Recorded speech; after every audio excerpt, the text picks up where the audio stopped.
Good afternoon, and welcome to the 11th Annual Sacred Trust Talks and Book Signings event presented by the Gettysburg Foundation and Gettysburg National Military Park. The Gettysburg Foundation, nonprofit partner to the National Park Service here at Gettysburg, is really pleased to collaborate with the Gettysburg National Military Park to invite renowned Civil War authors, historians, National Park Service rangers, and licensed battlefield guides, as well as experts, to discuss their unique perspectives on the Battle of Gettysburg and the American Civil War with you, our visitors. Our next speaker, Dr. Douglas Egerton, will discuss the Wars of Reconstruction. His book, The Wars of Reconstruction, The Short, Violent History of America's Most Progressive Era, emphasizes the work done by black activists and their progressive white allies on the state and local level, and chronicles the labor of the often assassinations of the activists from 1863 to 1901, and in all corners of the Republic. Dr. Egerton is an assistant to the professor instructor at Lemoyne College, and he specializes in race and American politics from 1789 to 1877. The Old South and slavery, and has written several books and essays on the topic. During the 2011-2012 academic year, he held the Mary Ball Washington Chair at the University College in Dublin, Ireland. So please join me in welcoming Dr. Douglas Egerton.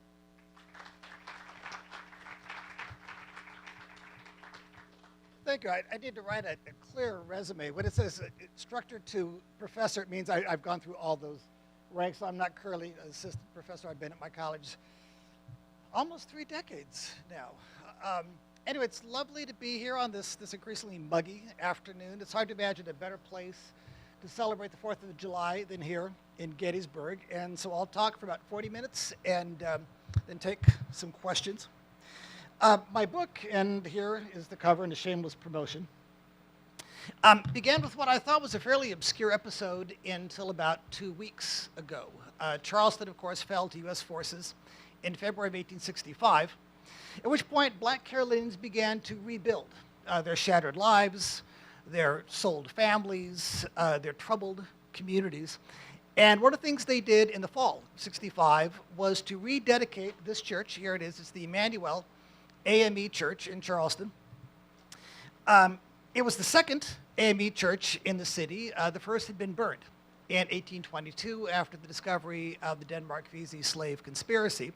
So at the war's end, it was rebuilt and about 2 blocks away from the old church, and the architect of this building was the aged Robert Vesey, the son of the hanged abolitionist. And one assumes he's somewhere here in this picture.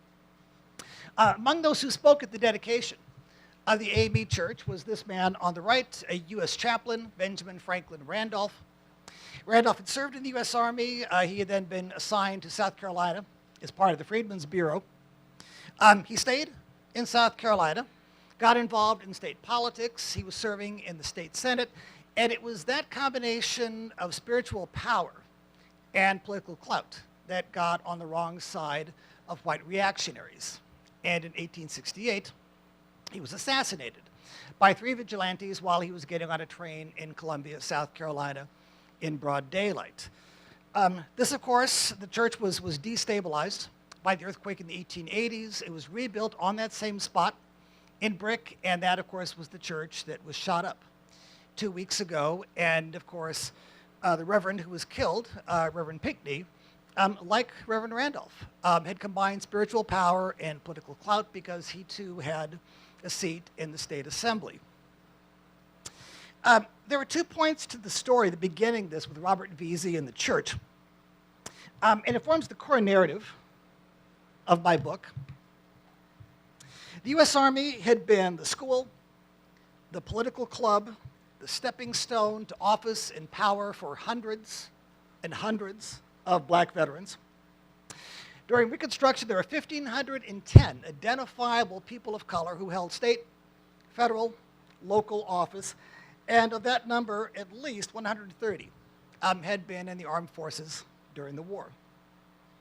41 black veterans helped to draft new state constitutions all across the South. 64 became state assemblymen. 3 became lieutenant governors. Military service opened the door for 4 future congressmen and 1 U.S. senator. But if one of the points I wanted to make in this book was to look kind of down in the trenches and look at these black activists and see what they were doing on the state level and on the local level and sometimes on the federal level, one should also understand how this did outrage white reactionaries all across the South and, frankly, in parts of the North. What whites discovered early on is that whole-scale Klan activity, the kind of massacres that one saw in 1872 in Colfax, Louisiana, would attract national attention, might attract the wrath of President Grant. It was easier going after these activists like Reverend Randolph, one by one, kind of picking them off. It might make the local news, especially by going after local activists, young poll workers. You're kind of eliminating the next generation of political activists. And so the other part of my story, the really depressing part of the story, is how many of these activists were assassinated, targeted for specific removal, one by one, in the years up until 1901, when the last black congressman, George Henry White, just walks away from power, stays in Washington, D.C., and does not go back to his native North Carolina. For too many Americans, North, South, East, West, Reconstruction, I think, is remembered badly. In the popular imagination, and here, of course, is the film Gone with the Wind. In the popular imagination, it is a time when vindictive Republicans wish to punish the defeated South, a time when corrupt carpetbaggers stole everything the South had that wasn't nailed down, and their black allies made a joke of local politics. Here, of course, is an image from Gone with the Wind, a screen capture. You can see the larger part of the screen. There are Confederate veterans limping home from the war, and this carriage is between the two. And notice how they're depicted. The white carpetbagger appears to be kind of snide. He looks sort of a little evil, but he's nicely dressed. But look how his black sidekick looks. He's got this kind of odd grin on his face. He's wearing sort of a clown costume. I'll show you how these men, in fact, really presented themselves in a few minutes. And this, sadly, is the way Reconstruction still is depicted in popular culture, in novels, in recent movies, in television, in a book I just saw in the gift shop. It's not mine. I won't mention the name. I think that when we talk about Reconstruction, we should talk about it with clarity. And we should understand who was right and who was wrong. And we should think about it the same way we do the war years, without apology. So my story begins with 2 groups, and they're interconnected. And this is one. These black veterans who come home from the war, and like my father's generation, then start going into political service. The other group, which is connected to them, are their fathers, their uncles, longtime black activists all across the North. Historians disagree as to when exactly Reconstruction begins, and usually 1863, when Lincoln and Congress began to disagree about who really is in control. Lincoln's got his 10% plan, and Congress responds with the Wade Davis bill, which Lincoln pocket vetoes.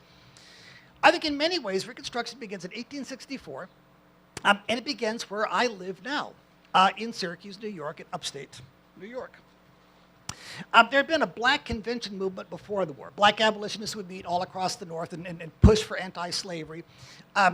But the convention movement literally died in 1857 with the Dred Scott decision. Black activists became so demoralized by Dred Scott, they just literally gave up. And even a lot of black activists began to think maybe it is time to think about immigration to Liberia or to Haiti. So now the idea is to just kind of restart this movement and make a number of political demands. So in October of '64, 150 delegates meet in this church, the Wesleyan Methodist Church, in downtown Syracuse. 149 men, it's called the Black Men's Conference. One 19-year-old black woman just kind of elbows her way in. She's not going to be left out, and they go ahead and they let her in.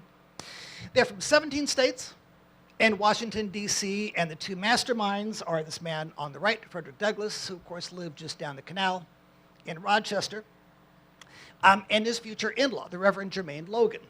Logan was a Tennessee runaway. He had settled in Syracuse and become an AME minister. And he and Douglas were about to become in-laws because his daughter Amelia was the fiancée of the now wounded veteran Lewis Douglas, who's all shot up at Fort Wagner. The church, by the way, is still there. So if you go to Syracuse today, you can see it is now a Mexican restaurant. It's not very good. I was born and raised in Arizona, so this place would close in about 2 days in Phoenix. You can kind of go in and feel sort of the Douglas vibe. Every important black activist was there. Henry Highland Garnett, a longtime anti-slavery activist. John Mercer Langston, who's a future bureau agent and a future congressman from Virginia, was there. As was a young school teacher from Pennsylvania, I'll talk more about in a minute, a young man named Octavius Cato. They met for 3 days, gave speeches, issued demands, and especially the big three. They wanted full political voting rights, not just in what might be the defeated Confederacy, but all across the North. I'll talk more about this in a moment, but at this point, only in New England could black men vote on an equal basis with white men. So they want political rights. And again, most of these guys have sons, nephews, friends in the Army, so they demand equal pay for black soldiers, which doesn't happen until the summer of '64. And they also demand the right for black men to rise in the ranks and become commissioned officers, which at this point still is being a contested issue.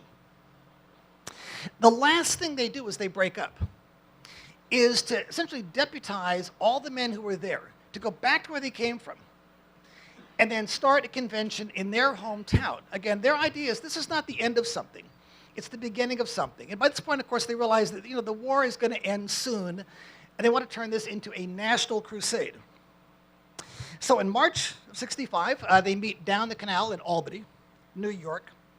But of course, the next month, the war ends, and the convention movement moves south. In May 9, just a month after Robert Lee surrenders, black activists meet in the house of a black shoemaker in Richmond and issue the same kind of demands. In June, Henry Hyman Garnett gets on a train and goes all the way down to Norfolk to speak at a convention there. There are conventions in New Orleans, in Nashville, in Alexandria, Virginia, and the one in Alexandria is just a few blocks from what had been Franklin and Marshall, the big slave trading operation. They meet in Mobile, Alabama, and they meet in far-off Sacramento, where black activists are trying to integrate streetcars. In every convention, here's the one in Nashville, they open their deliberations by someone giving a speech praising the now martyred Abraham Lincoln, but they're not so sure about his party, the Republicans. Now, they are sure about the Democrats. They just don't like the Democrats. But they're not really convinced by the Republicans. And again, kind of think back about the traditional narrative of Reconstruction. 1863, Lincoln issues his 10% plan, talking about how to bring the defeated South back into the Union. And of course, what does Lincoln not mention? Voting rights. So Congress responds with the so-called more radical response, the Wade-Davis bill, which was pocket vetoed by Linda. And what does the Wade-Davis bill not mention? Black voting rights. So these guys meeting in these conventions are pushing an agenda that so far even radical white Republicans are not getting behind. Clearly, these guys are way out in front, not just of public opinion, but of political opinion. So when they lobby politicians, they make two kinds of arguments. One simply is justice. By this point, 178,000 black men have served in the U.S. Army, another 20,000 in the Navy. Of that 178,000 blacks in the Army, 141,000 were born into slavery. And now we're fighting for a country that denies they are citizens under the Dred Scott decision. So part of the argument they made is we have earned the right to vote because we have fought, bled, and died for this country. They're also pragmatic enough to understand, they've got to appeal to political sensibilities. And so they simply kind of get out the electoral map and start talking to politicians. Back in 1860, Lincoln got 1,364 votes in Kentucky. He got 1,887 votes in Virginia, almost all of what, of course, becomes West Virginia. Not a single vote in South Carolina, not a single vote in Mississippi, and guess which two states at this point have black majorities? So when people like Douglas lobby congressmen, they point out the obvious. Lincoln won in 60 because he's running against a divided Democratic Party. He's got two Democratic opponents that year. He wins in 64 because the South isn't voting. 68, 72, they're going to be back. And if blacks can't vote, those will be, solid white Democratic states. So when people like Douglas and Jermaine Logan are lobbying Congress, part of their argument is, how badly do you want to win down the road? So when Congress writes the Military Reconstruction Act of 67, which deals only with the South, they do write voting rights for black men into the bill. So Grant carries both Carolinas and Alabama in 68. So what's the first thing Grant says in his inaugural address in 69? Let's make really fast work of the 15th Amendment, because he wants to win when he runs again 4 years down the road. Think about how quickly this all happens. It's easy to see why this generation believed, as Tom Paine once said, we have the power to begin the world anew. December 1860, South Carolina discovers Lincoln's been elected, and by the end of the month, they're off. They're gone. They've seceded. Almost 10 years to the day, December 12, 1870, South Carolina elects this man, Joseph Rainey, as a U.S. congressman, the first person of color to sit in the U.S. Congress. He'd been a slave as a young man. He'd been free before the war. He served 9 years until 1879. He helps to write the new state constitution for South Carolina, which for the first time ever has free public education for children in South Carolina. Before the war, there's no free public education in South Carolina, even for middle-class white farm boys. So Rainey writes this not just into law, he writes it into the state constitution, and for a time, anyway, these are integrated schools. The same year, former Army chaplain Hiram Revels, and here's Revels on the right, took his seat in the Senate. Revels had never been a slave. He'd been born free in North Carolina. He left before the war, educated as a minister at Knox College, so he joins the U.S. Army as a chaplain. Took the seat previously held by Senator Jefferson Davis. So when Davis rode away from power, when the state seceded and went back to Mississippi, the seat's empty. So he's succeeded technically by a black man, but he's serving a partial term, so Revels serves only less than a year in office. Go back to the image I showed you of Gone with the Wind. Look how these men present themselves by comparison to the kind of foolish image that they appear in popular culture in things like Gone with the Wind. These are men of substance, men of dignity, trying very, very hard to show their white peers. They are people to be taken into account. And of course, living as I do in New York, when we talk about how revolutionary this era is, we have to understand also its impact on the North, because that's the real divide when it comes to blacks and whites. If you ask the so-called radical Republicans, Thad Stevens, Charles Sumner, what Reconstruction is about, they say it's about the defeated Confederacy. If you ask Jermaine Logan or Frederick Douglass, they say the entire country requires Reconstruction and reclamation. Now, bear in mind, until the 14th Amendment is ratified, despite the war, despite the end of slavery, the Dred Scott decision still stands. And of course, part of the Dred Scott decision is people of color, even if they're born free, like Lewis Douglas, Sergeant Major Lewis Douglas, born in Massachusetts, isn't a citizen of the Republic because the Founding Fathers did not intend for him to be so. So that's one of the reasons why Frederick Douglass was so determined to get black men into the military. Douglass once said, let a black man get an eagle on his button. No power on earth can tell him he is not a citizen of the land of his birth. Now, New York has a property qualification. Throughout the war, they impose on blacks and not on whites.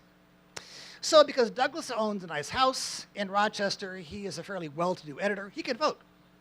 But his sons, Charles, Lewis, both serve in the 54th. They're printers before the war. They work at grocery stores. They don't own property.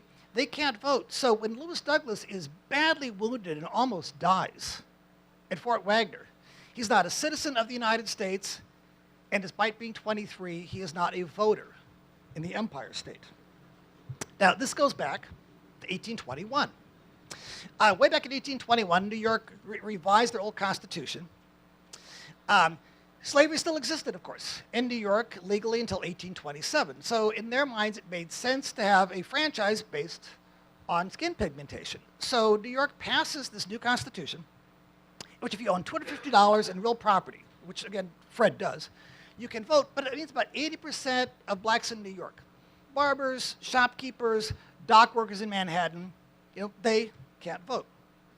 So in 1860, abolitionists get this onto a state referendum. Lincoln, of course, carries New York State handily in 1860, but a coalition of Democrats and moderate Republicans voted down. 1867, despite all this black service during the war, all these young black men who fight and die for the country, it comes up again in the New York State Assembly, and it fails by a close vote of 90-33.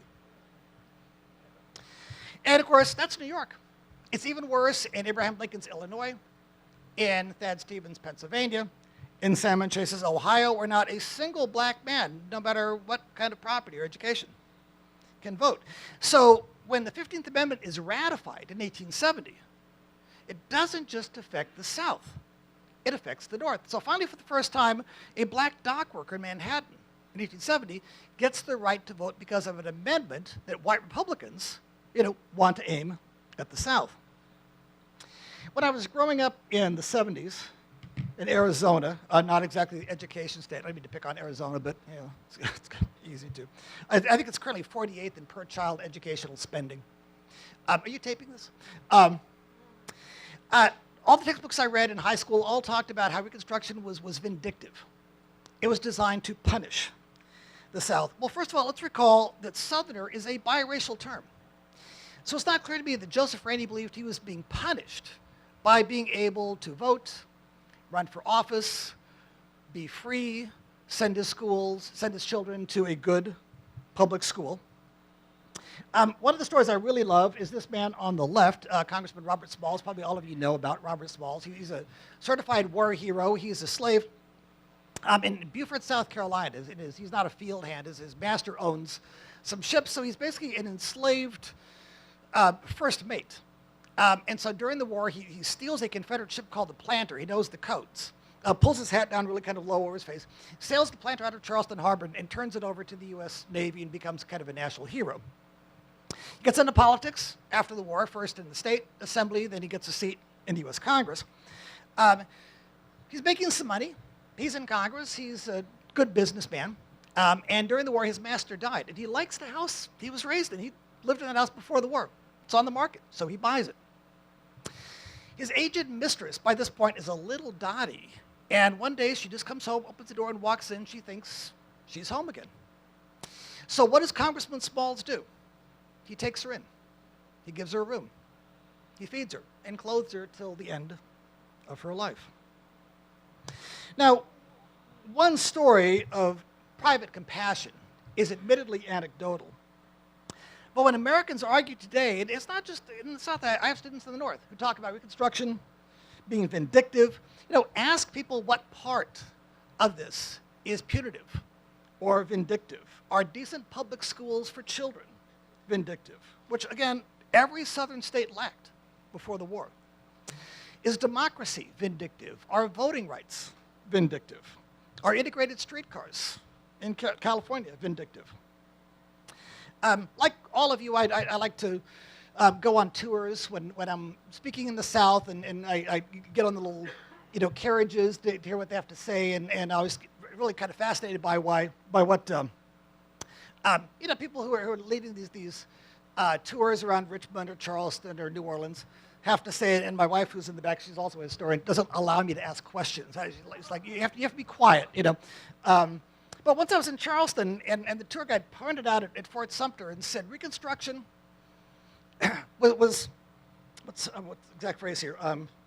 Reconstruction was the least democratic moment in South Carolina history. Well, when the war breaks out, South Carolina is 61% black, and about 99.9% of that figure is enslaved. In 1870, South Carolina has 4 members of Congress, and 3, like Robert Smalls, like Joseph Rainey, are people of color. So finally, by the 1870s, South Carolina has a congressional delegation that resembles the state. Some modern critics, and in fact, the person I replaced at my college, who was a nice New York man, educated at Fordham, way back in 1987, didn't, of course, praise secession, but also argued, kind of not unlike the Gone with the Wind view, that black Americans were not ready yet for voting rights, for the responsibility of making political decisions. And it's true. Of the 21 men of color who served in the U.S. Congress, 10, had been born into slavery. But none were the kind of quintessential field hands that we see in popular culture. Typical is this man on the right, John Adams Hyman. Hyman was from North Carolina, and he was a town slave. And you probably know that quite often town slaves were rented out. It's called being hired out by the masters. The master couldn't use them all the time, and so instead of letting them be idle, you could rent them to somebody. So as a little boy, little John Adams Hyman is rented out to a jeweler in town in North Carolina. And he's got to read orders, he's got to run jewelry around town, and of course the boy can't read. And the man who's hired his time finds that to be not very useful. So he starts teaching young John how to read. And the master finds out it's actually not illegal in North Carolina. South Carolina, yes, North Carolina, not, but of course it's certainly not approved. So the master hits the ceiling, brings John home, but a week later finds him reading one of his master's books. And so the master beats him. But a week later, he's still reading the book. And so this time the master sells him. Hyman was sold 4 times before the age of 25 for the crime of wanting to read a book, for the crime of wanting literacy.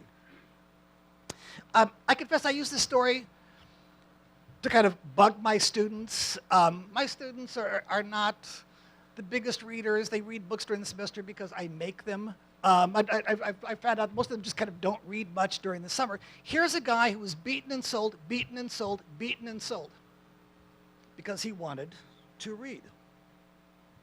When I was working on the book, and I'm looking at all these black conventions, and again, they're all over the South. I was at a wedding about a month or 2 ago in Raleigh, and there's a historical marker saying, here in this AME Church was one of these black conventions in 1865. They always wanted political rights. They always demanded that. They also, of course, wanted a piece of land. They felt like they'd earned it.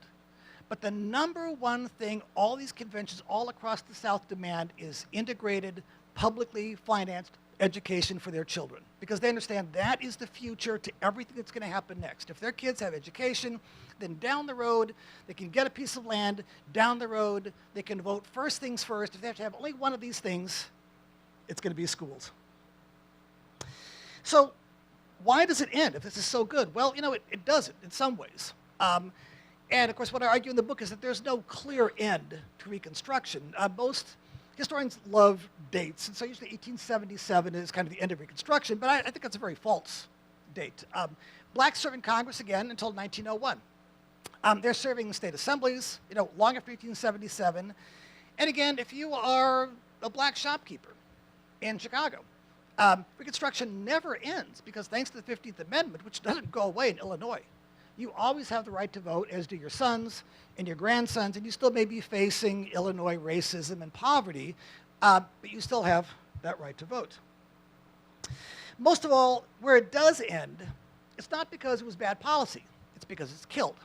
It's because it's murdered. There were a number of big city riots in Memphis, in New Orleans in 1866, the famous massacre in Colfax, Louisiana in 1872.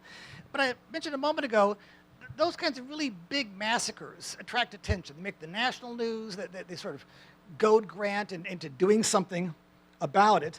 It's far safer to go after activists one by one on the local level. You go after poll workers. You go after people who are going from door to door and signing people up to vote as Republicans.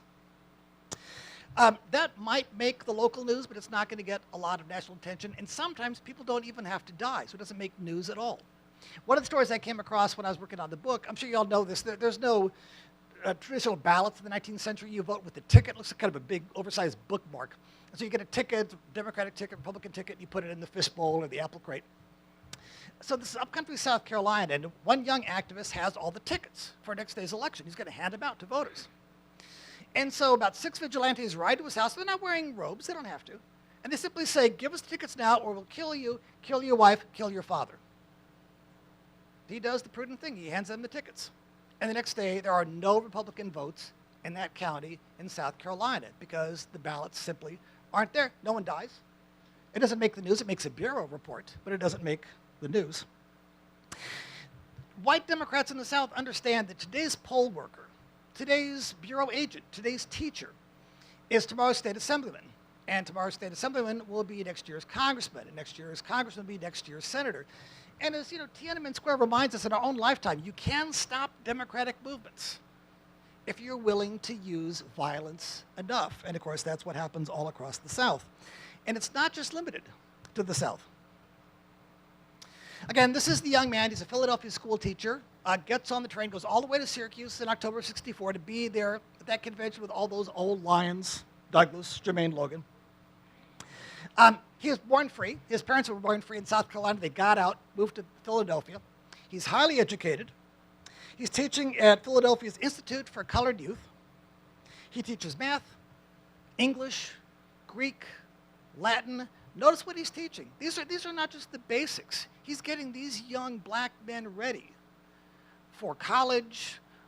These people think the world is going to change. And Philadelphia, the city of brotherly love. Streetcars are integrated. This is after the war. So one day he's walking home. It's been a long day at school. He's tired, and like Rosa Parks, he just gets on one of the streetcars. He's holding his nickel. And the driver tells him to get off, and he's not going to get off. He's tired. He's tired of these people. He's not going to get off the streetcar. It's late in the day. The driver doesn't need this kind of headache, so he just unhooks the team, takes the team back to the barn. He figures he'll come back in the morning, and the kid will be gone. Comes back the next morning with the horses.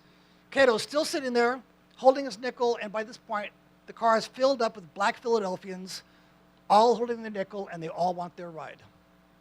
And so the city caves. So young Octavius Cato wins, almost single-handedly integrating Philadelphia streetcars, but then comes election day in 1871.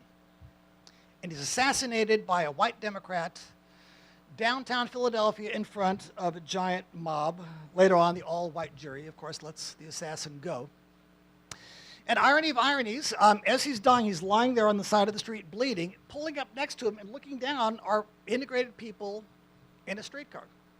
So Cato wins his battle, but he pays for it with his life. Let me summarize this way, and then we'll have time for questions. Think about Reconstruction, I believe, as a very long era, 1863, 64, at least until 1901, when the last black congressman quits, stays in Washington, doesn't go back to North Carolina. It's a reminder that history is not always a steady march, from the allegedly bad old days to the allegedly good modern times. Former slave Robert Smalls would certainly argue in 1875 his state was far better than it had been in 1855, when he was still an enslaved boatman. But Congressman Smalls lived until 1915, long enough to see the Plessy versus Ferguson decision, the Williams versus Mississippi decision, the rise of Jim Crow, and the collapse of black political rights all across the South. Smalls understood. History takes a step forward and then quite often a step backward. Because Smalls was one of the handful of black congressmen, for black voters all across the country, people like Smalls, Hiram Revels, Blanche Bruce, they become their politician as well, even if they don't live in those states. So they're writing to him from all across the South, and sometimes from California, Wyoming Territory, and Smalls is keeping numbers. So he gives a speech right before he leaves Congress, in which he estimates that 53,000 black activists like Octavius Cato have been systematically assassinated and eliminated. Think about that number. That's the casualty rate here at Gettysburg. And of course, we all do and should know about what happened here in July at Gettysburg. But 53,000 people like Octavius Cato paid with their life for simply wishing to democratize the country. And of course, as we all know, when Lincoln spoke here, and that wonderfully moving address, what's the point of the address? He says after 7 years, 87 years after the Founding Fathers said, this is a country that believes in liberty, but it still doesn't practice it. 61% of Carolinians are enslaved when the war begins. And what people like Octavius Cato are saying is Lincoln's right. And let's live up to that dream, and let's work hard. And finally, now let's make this country practice what it preaches, and not just talk about liberty, freedom, and equality, but really do something about it. So I think when we think about Reconstruction, don't see it as a time of corruption, theft. Boss Tweed stole more money in one day in Manhattan than existed in the entire South in 1865. Understand it for what it was. It was America's first truly progressive era, and it's nothing to apologize for or be ashamed about. Now we have time for questions.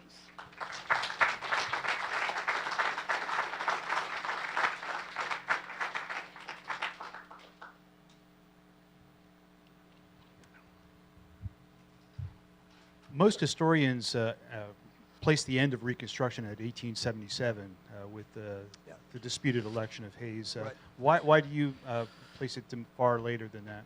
That's a really good question. The question is what most historians identify 1877 as kind of the end of Reconstruction. And again, part of it is, one of the jobs of historians is to impose periodization on kind of mindless data. I can also tell you, of course, that the kind of classic, now 30-year-old magisterial book on Reconstruction by Eric Foner ends in 77 because they had another book that starts in 77. They simply told Foner, you got to stop in 77. The reason why I think 77 is not any kind of magical date is the usual narrative is that there's the contested election. Hayes agrees to withdraw the military from the South, and so therefore he gets the disputed electoral votes.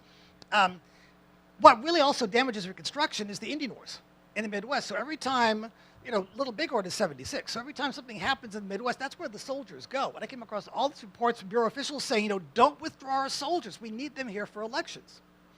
So what Hayes does is withdraw 3,800 soldiers from the South. That's it. So the South is not under occupation in 1877. There probably are more cops today in Syracuse than there were soldiers in the entire South in 1877. So when the white South demands that of Hayes in the disputed election, what they're really asking for is kind of a public acknowledgement on the part of Hayes and the Republicans that they are walking away from the struggle. So it's not really about the number of soldiers. They're minor. And the soldiers are stationed in urban areas anyway, not upcountry where vigilantes operate. They want to basically hear Hayes say, we're walking away from this, you guys are on your own. So it's very kind of a symbolic thing. So I give it only a paragraph in my book. I think it's been way overemphasized by historians. When I found out how many soldiers were still in the South in 77, I was really shocked by how tiny it is. They're all in the Dakotas. Yes, ma'am.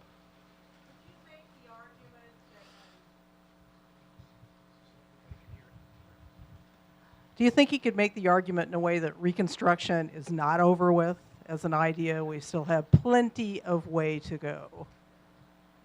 Sure. I mean, if Reconstruction is not an event but a process, then to that extent, in many ways, the struggle still goes on. And every time there are attempts to deny somebody voting rights, and I probably shouldn't say this out loud, but the voter suppression laws that are being passed today under the guise of voter ID laws. I mean, study after study indicates there is no voter fraud going on, and so this is, a solution in search of a problem. By I think no small coincidence, it's happening in places that are up for grabs. Pennsylvania, Ohio. It's not happening in New York because New York's not up for grabs. It's not happening in Texas because Texas is not up for grabs.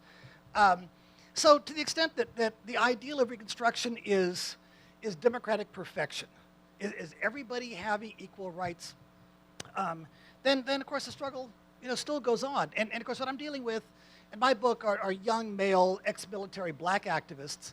But of course part of the struggle that I don't talk about is what's happening with Susan B. Anthony, Elizabeth Cady Stanton, and their demands for inclusion in the 15th Amendment, which the historian Faye Dunn has written about in a beautiful book. So yeah, to that extent, anybody who wants a more perfect union is still embracing the ideals of Reconstruction.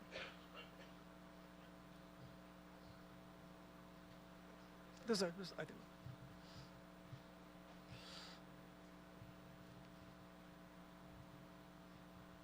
What did President Grant really think about Reconstruction? You know, Grant ran out of steam.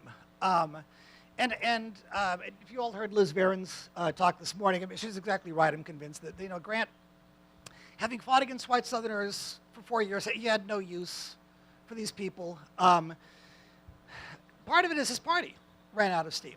They just, you know, you can wear people down. I mean, think about it this way.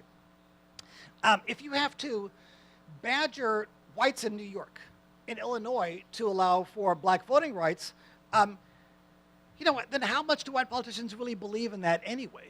And so to a certain extent, it's not just Grant, but his party kind of runs out of fight.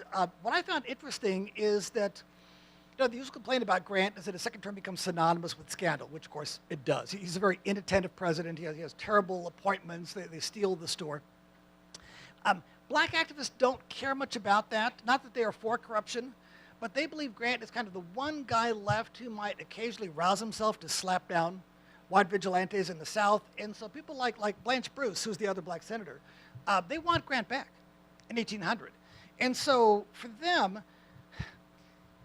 the crime of the scandals is not the scandal itself, but that it's so kind of peeled away radicals like Charles Sumner, who publicly break with Grant because of the corrupt administration he's running.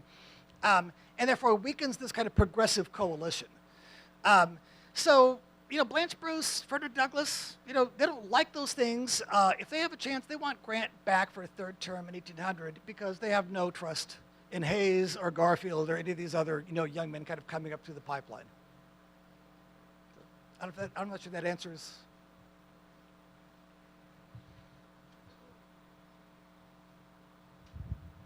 Maybe off the course, but did you do anything on the spread of military disease, which later became known as tuberculosis, back to the hinterland? I don't. There's a new book out on that by a young scholar named Downs, but I don't. There's only so much one can do in a book. My book covers 40 years, and that just, you know, there's a huge disease problem in relocation camps, refugee camps in the South. There's only so much I can get into my book. And again, the thrust of my book is to see what young activists, especially ex-soldiers, are doing down in the trenches. Obviously, Washington, D.C. and Andrew Johnson appear in my book because you can't underestimate the damage that Andrew Johnson does. But those stories have been covered. I was looking to see what kind of Reconstruction is like for those young activists down there fighting the fight. For example, once people like Blanche Bruce make it to the U.S. Senate, they really have no clout because their own party, white Republicans, don't want to give them important committee assignments, don't want to allow them to kind of do much. So ironically, once people like Robert Smalls make it to the apex of their career, they're in the House, they're in the Senate, they're not allowed to do much. If you really want to find out what black activists are doing, look on the state level, look on the local level, because that's where they really have clout, especially in heavily black districts, Mississippi, Alabama, South Carolina.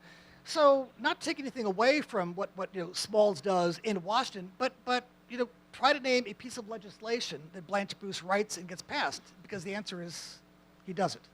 He's not given any power by his own party. So that was the story I was trying to tell.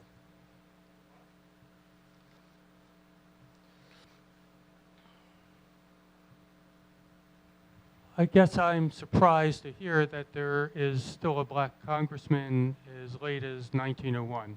How was that possible in the years after the unreconstructed Confederates seized powers again in the southern states? That's a really good question. It's not just in the House. There are actually places in the South where black local involvement on a per capita basis rises after 1877. What white Democrats all across the South want is to carry those states in the Electoral College. And that means they have to diminish enough of the black vote in heavily black states like South Carolina to carry South Carolina where it matters, they think, the Electoral College. So they don't really care if there's a black congressman or black assemblyman or even a black sheriff, as long as they can carry those states and elect the guys on the top of the ticket they want. So finally, George Henry White, his district is gerrymandered. He's going to lose if he runs again, so he just stays in D.C., doesn't go back home. But think about how late that is. That's the year that Teddy Roosevelt becomes president. So to that extent, you know, again, 1877 is not a magical day, and I think it's kind of a very sort of false day that historians have tried to kind of pound into that kind of square peg. But it's not just, again, in the House, on the state level. There are blacks in the state assembly, till the dawn of the 20th century.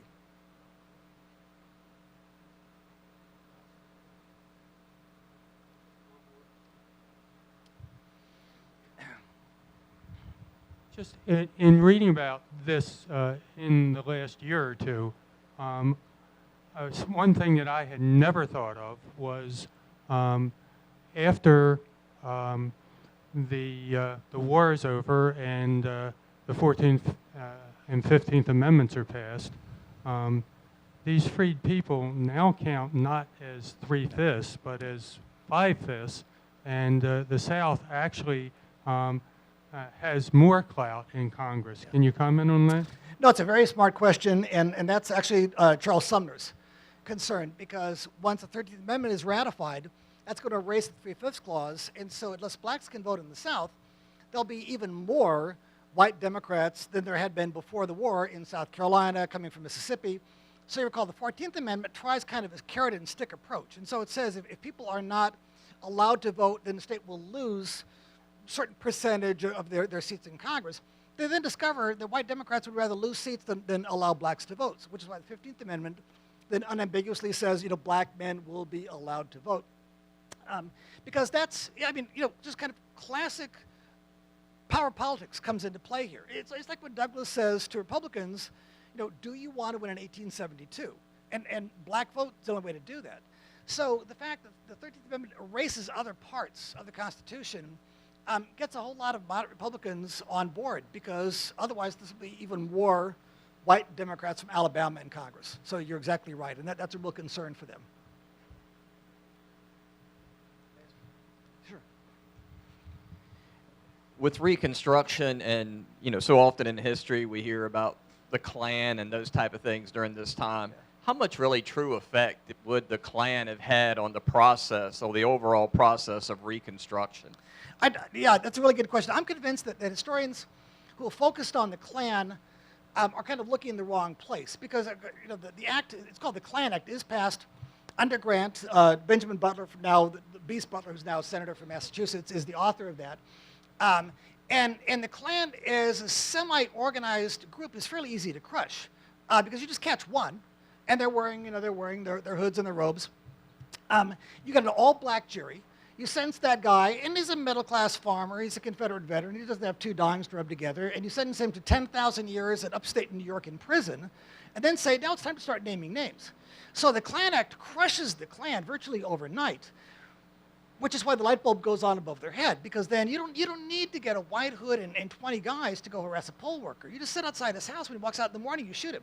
And then you and your buddy just ride home, and you don't tell anybody.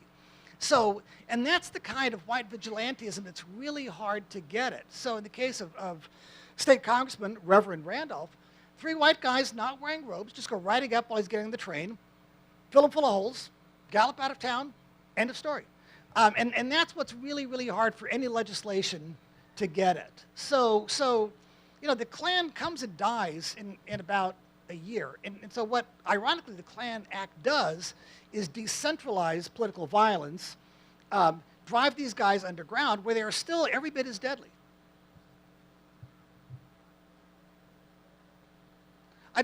It's not really a happy story, my book. I should confess that up front. It's got a bad ending. You should buy it anyway. I'm still paying off my youngest daughter's college loan, so. Thank you so much.